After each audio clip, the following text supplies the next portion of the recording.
And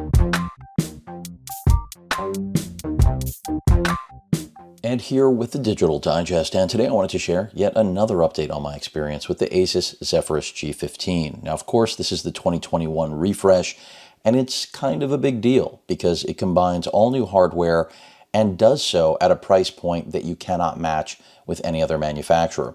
So if you've been following my coverage, you already know everything there is to know about this laptop. It is gaming centric, but also great for content creators like myself because you do have a 15.6-inch color accurate QHD display that has a 165 hertz refresh rate, which really is phenomenal. Doesn't get incredibly bright, but still does a very good job at everything, at least that I've thrown at it. Matte finished.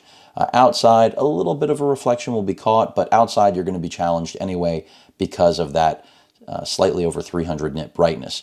But the real star of the show is, again, the CPU and GPU pairing and the display at the $1,800 price point. Now, I could be giving my full review today, but I'm still giving it a little bit more time because I still haven't decided whether or not this machine is going to be my daily driver. I'm up to date on everything in terms of Asus's own firmware, BIOS, all of their driver stuff. We are there.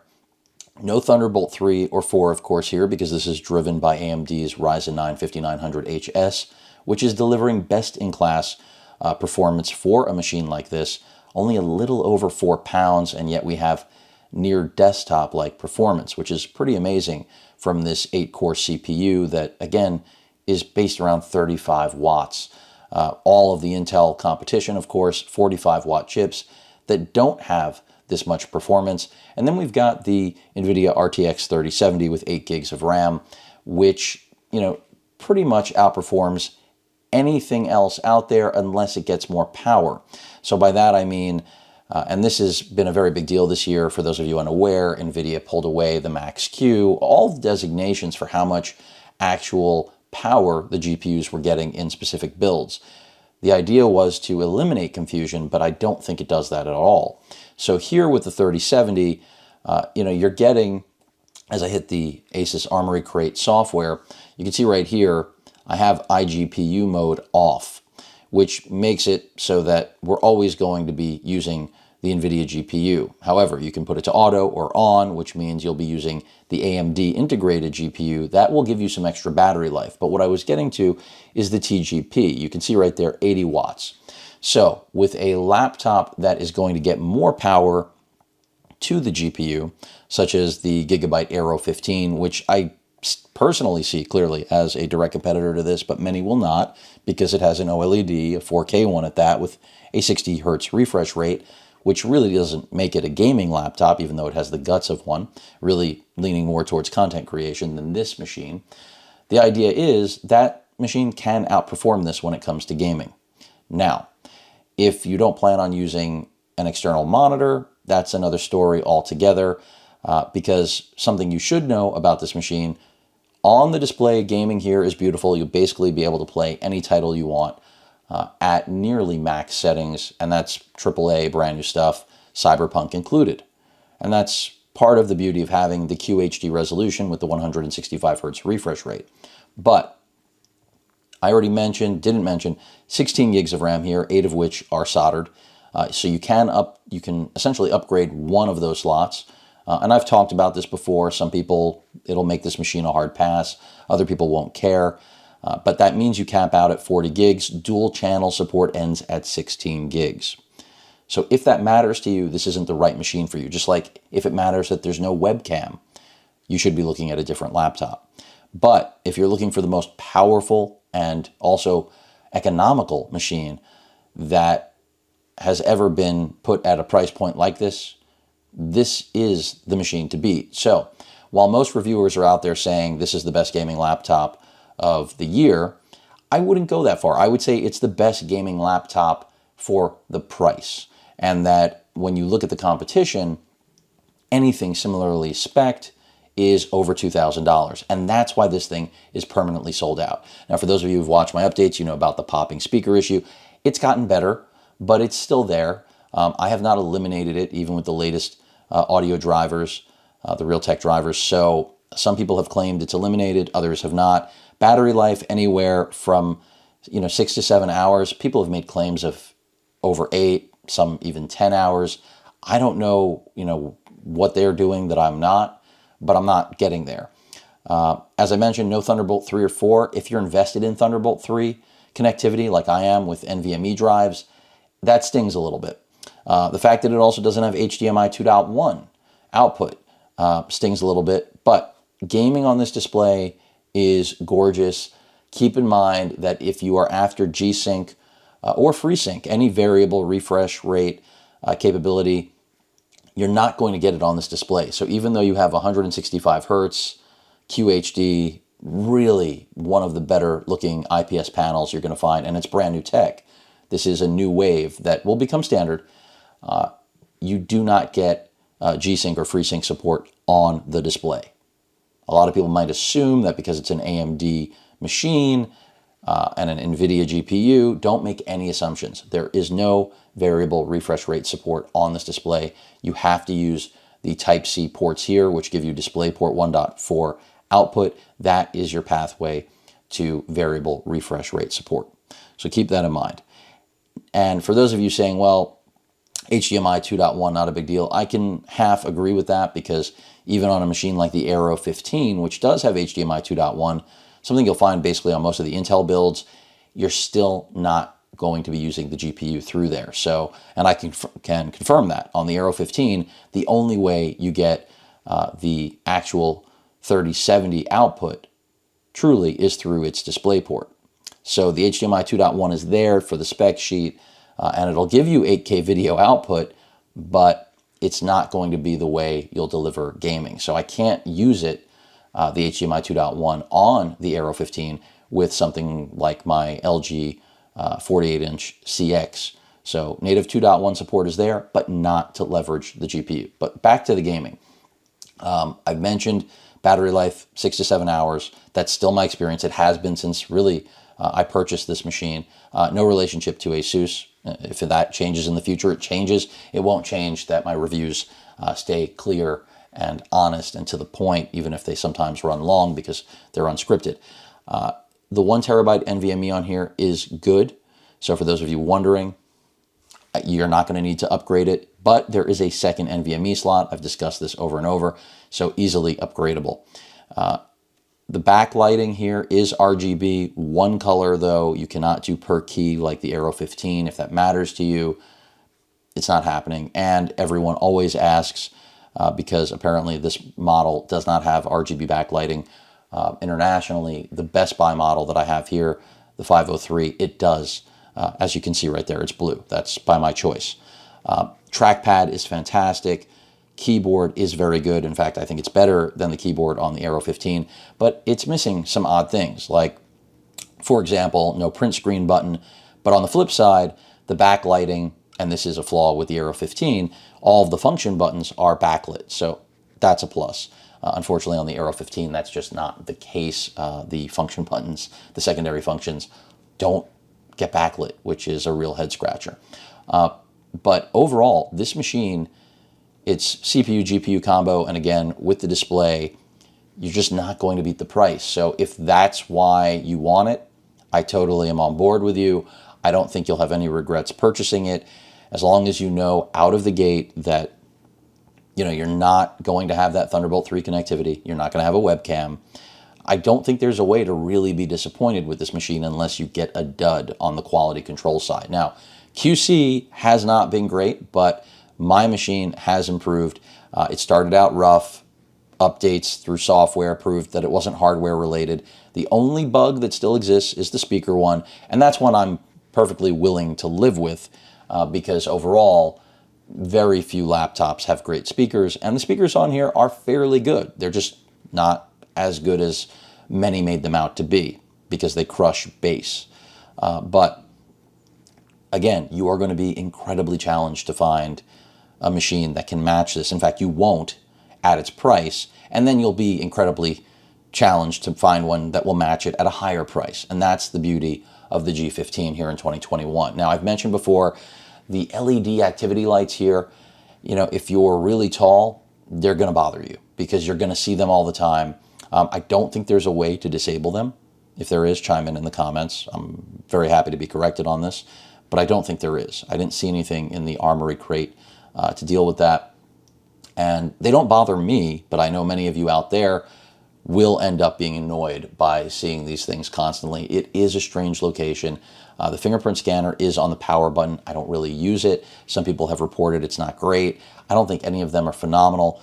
Again, the reason to go with this machine is its price point for its overall performance that it delivers, its battery life, and also the proprietary 200-watt charger that comes with it does deliver quick charge capability that ends up topping this thing off in a little over an hour, which is still something. These are the things that are keeping me on the fence, and why I haven't just decided the Aero 15 is my next machine is because I'm putting price aside.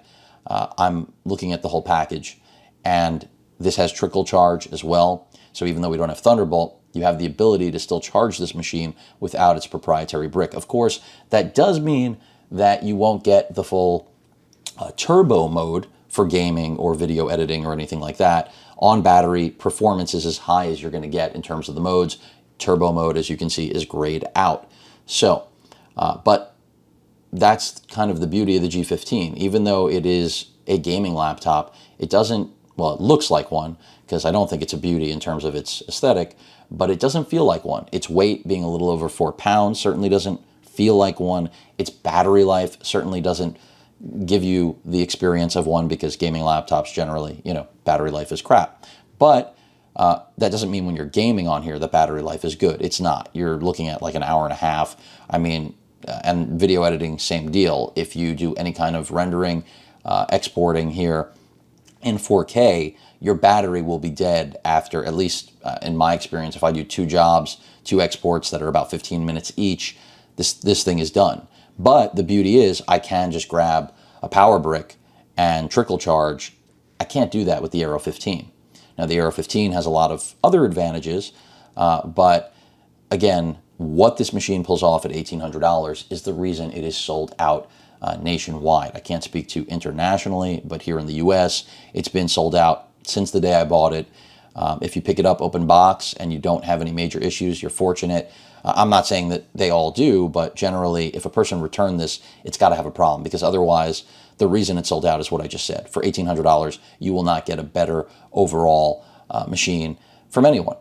It's a bargain at its price. Now, long term, I don't know how well it's going to hold up. It is predominantly a plastic build, but it still feels well made. No question about that. When I pick up the machine one-handed often, like this, I don't feel like it's going to flex, and a lot of laptops do. Very little wobble on the display. It does wobble a little, but you've got to encourage it.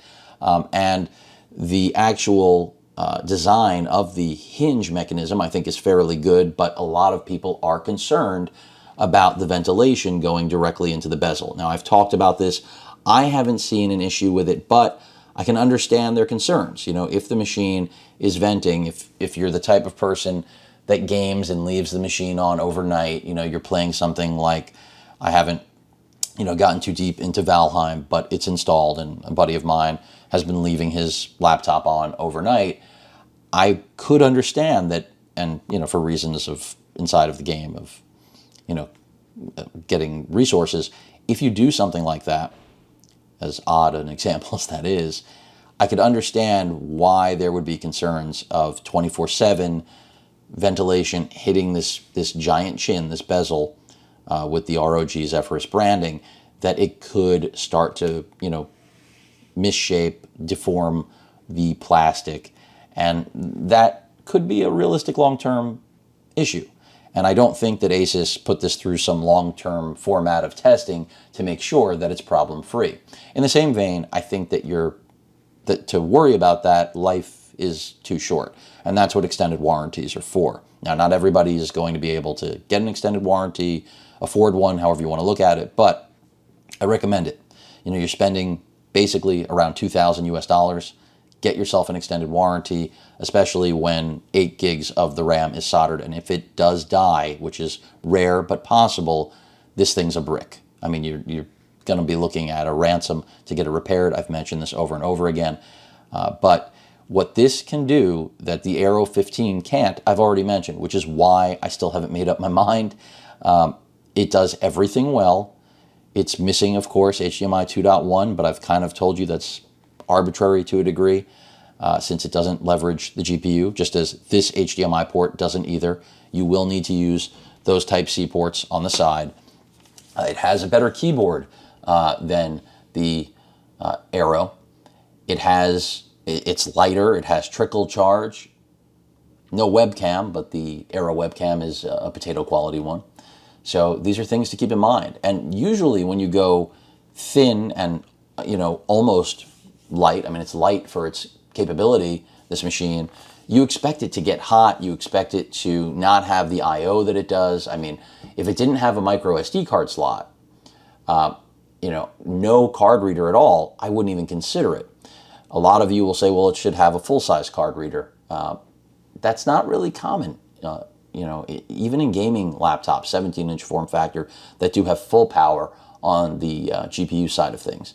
So I think the I/O on here is good. I think it is a little bit crowded on that left side. I mean, they put everything. It's just slopped on there. The right side's pretty empty. But this is nitpicking, and I'm not here to do that. I've been covering this since I bought it because it is that compelling of a machine. Thermals on here are fantastic. The Aero 15 and it are neck and neck. The Aero 15 does draw more power. It has a 230 watt brick. It has a 45 watt CPU, and the GPU is capable, the same 3070 with 8 gigs of RAM, of 105 watts. So, you're talking about a very similar but yet different machine. This is really hard to beat, no question about it. Easy to upgrade. You can see all the screws are accessible except these three here. You're just going to need a little pry tool to pop off. They're all Phillips head, so you don't need a special tool. It's not like the T6 with the Torx screws on the Aero 15. And there's a reason it continues to sell out every single time it's available. Now, the aesthetic, I'm not in love with. I've said this over and over again. That like stain, that little unicorn glitter stain that they threw across the screen. Some of you may love it. I'm not a fan. I would have rather it just been the same finish, this gunmetal gray, across the entire lid. It does pick up fingerprints, but it does fairly well. It doesn't look gross. I haven't cleaned it up prior to this video. I could have. And it just continues to impress me. So even though you would think, well, if you've watched my coverage, I've chosen the Aero 15, the game is over, because I threw the NVMEs, the two Sabrent NVMEs, into the Aero. It's not over. And the reason it's not over is because this machine continues to draw me back. And I do like the fact that it's lighter. I just mentioned how hot it gets, meaning it's relatively cool. Even under load, it still, stays pretty cool. Now, that's true of the Aero as well. But one of the big trade-offs with the Aero is that the Aero is like basically sheer in this whole area. So where the CPU, GPU, all the action happens, the Aero, Gigabyte just decided best way to keep it cool, we'll put in new fans, which they did, but we'll just make this totally transparent, basically. I'm not in love with that. I'm willing to live with it, but I'm not in love with it. I prefer what Gigabyte did here. Asus did here. But then there's that question that so many of you have asked. If the majority of the ventilation is hitting that bezel, is that heat going to somehow, microwave, cook a little bit the chin? It may not. But one thing I can assure you is that if you get a good copy of this, which I think is likely, it seems like most of the quality control issues have been addressed from a software standpoint, and that probably will only change over time, and that's why I'm trying to make my review as long-term as possible, unlike many others out there. It's not a knock against anyone, but I bought this. It's not a review unit. I don't have a window that's as tight as I would if it did come from the manufacturer. I can tell you that it is hard to just say, you know what, I've made my decision, and that's because this laptop is really that good. So again, if you are not invested, like I am, in Thunderbolt 3, and you don't care about the webcam, there's no reason to even think about it. For this price, you will not get a better CPU, GPU, display, battery life, trackpad. You know, at first, I'm the first to say that I don't really care about a trackpad being this large. This is like 25% or something, 20% larger than the previous generation last year. It's fantastic. It really is great to have. And the keyboard is really one of the best that I've seen on a gaming laptop. And when it comes to the aesthetic, even though I said that's like my biggest, you know, sore point or sour issue with it, it definitely could be uglier. It's not going to win a prize for being a beauty, but it could definitely be much uglier. And there are a lot of manufacturers to prove that, including Asus itself. They make uglier versions. So it's really a matter of personal preference, but the CPU-GPU pairing, they're brand new. And this is why this is, again, kind of the unicorn, is that we have not had a laptop where everything is new the day it launches. And that's what we got here between the CPU, GPU, and display. It is baffling that there's no HDMI 2.1 because that's not an Intel proprietary thing. They could have thrown that in there. But seeing as the Intel laptops seem to still be handing the GPU, the dedicated GPU, the 3070 workload to DisplayPort, it seems like this refresh, the 2021 refresh with the 30 series or 3000 series GPUs, whatever you want to call them from Nvidia, they don't seem to be making the handshake on the HDMI side. So, well, you know, my previous videos, I harped on that. I can pretty much wash that away now. And if you've watched my coverage, you already know that I bought a DisplayPort, a Type-C to HDMI 2.1 adapter that renders that conversation null. And the same can be done. You could just get a Type-C to DisplayPort full size, 1.4, and, you know, get your variable refresh rate on to your heart's content. Now, gaming in 4K, I've talked about, you know, it can do it. You're looking at about 30 frames. That's where the Aero 15 takes an edge. If I really want to game in 4K on its display or an external monitor, and obviously that's not for, you know, first-person shooters, but in general, games where it's going to look fantastic and I can actually pull 4K 120 hertz, the edge goes to the Aero. And that's because more wattage is going to the GPU. You're getting the extra frames. But again, at this price point, really hard to beat this. And the things that I've mentioned that are detractors, you know, that prevent this from being perfect, probably don't matter to the majority of users out there, like Thunderbolt connectivity. So the webcam, I think, matters to everyone. And anyone, I've said this before, who pretends it doesn't, they're full of crap. By the way, the built-in microphones, they're not special. So if, you know, Asus's pitch here was that a streaming gamer wouldn't use a webcam anyway, they have a dedicated camera, something like this over here, you know, a ZV-1, well, then don't pretend that you put in high-quality microphones, because the microphones, you're not going to... Anyone who's gone out of their way to avoid webcam quality for a stream, which, by the way, I have not tested streaming on here because I don't stream gaming. Maybe one day I will. I've been gaming long enough I could have. But I've seen a lot of problems with that as well. People have just talked about multitasking issues. I can't attest to it because I haven't tried. But the point I was making, not to lose sight of it, is that if you're going to make the pitch that, you know, gamers that stream on Twitch or whatever platform they're using, YouTube, are complaining they're not going to use a built-in webcam, which they shouldn't, right? You need higher res, you need something with better quality, then don't pretend you put in studio quality mics, because that's kind of the pitch here, and that's bullshit. You're still going to want dedicated audio, so that's why when you see a little rig like this, this is going to be kind of perfect. Great video quality, solid audio quality, and, you know, just have your cam link ready to go. Sony's got their own software that can do that, but still, I would recommend that. Obviously, OBS, and you're set, right? But when it comes to the problems that first reared their ugly head, like BSODs, blue screen of death, as well as screen flickering, that all has pretty much gone away. And a lot of that was a concern for me about AMD, you know, this being a brand new chip, and even though it benchmarks amazingly well, those are synthetic benchmarks. Real world use is what matters. Well, the good news is, as I've said, real world, best-in-class battery life, some best-in-class performance, and if you respect the limitations of what they've put together here, you're going to be a very happy camper. So, highly recommend this machine if you can find one. I'm still on the fence. I keep saying this every video because, you know, there are some elements that make me want to stick with the G15, and then there are others that make me want to stick with the Aero, even though the Aero is significantly more expensive at $2,200. No soldered RAM there, 4K OLED. Yeah, it's only 60 hertz, but any gaming where I need higher refresh, I'm going to use an external monitor that supports variable refresh rate. So, you know, it's just food for thought for all of you. I may be on repeat with this because that tends to be my experience, and not much of it has changed, but I think that's a good thing at this point because we're just about a month in. Today is March 12th. I think I bought this on the 11th or the 12th, somewhere, so we're right at a month. I've got a little more time with it to make my decision. If you have any insight or information to add, please do.